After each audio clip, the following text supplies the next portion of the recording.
Hello bachcho, let's see this question. These question contain statement 1 assertion and statement 2 reason. Option A statement 1 is true, statement 2 is true, statement 2 is the correct explanation for statement. Option B statement 1 is true, statement 2 is true, statement 2 is not a correct explanation for statement. Option C statement 1 is true, statement 2 is false. Option D statement 1 is false, statement 2 is true. Statement 1, a molecule of butane C4H10 has a mass of 58.1 AMU because statement 2, 1 mole of butane contains 0.2 to 10 to the power 23 molecule and has a mass of 58.12 ग्राम।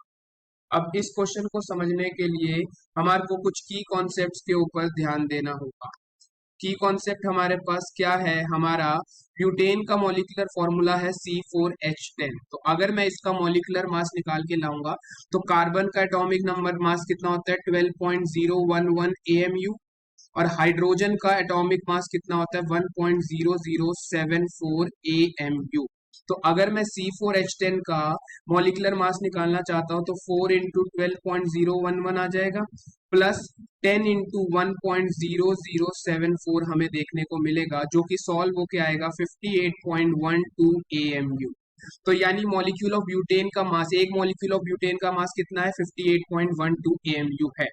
अब अगर मैं बात करता हूं 1 mole of butane के अंदर क्या होगा, 1 मोल ब्यूटेन के बारे में अगर बात कर रहा हूं तो 1 मोल ऑफ ब्यूटेन के अंदर 6.022 into 10 to the power 23 molecules of butane देखने को मिलेंगे एवोगैड्रो नंबर के इक्वल।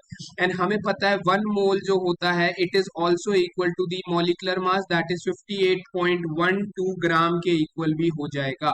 ठीक है, बिकॉज 1 मोल जो होता है वो किसके इक्वल हो जाता है? मॉलिक्यूलर मास के इक्वल भी हमारा होता है। ठीक है जी, यानी हमारे पास एक मॉलिक्यूल ऑफ ब्यूटेन का मास इतना है because 1 mole of butane contains these many molecule and has a mass of 58.12 gram.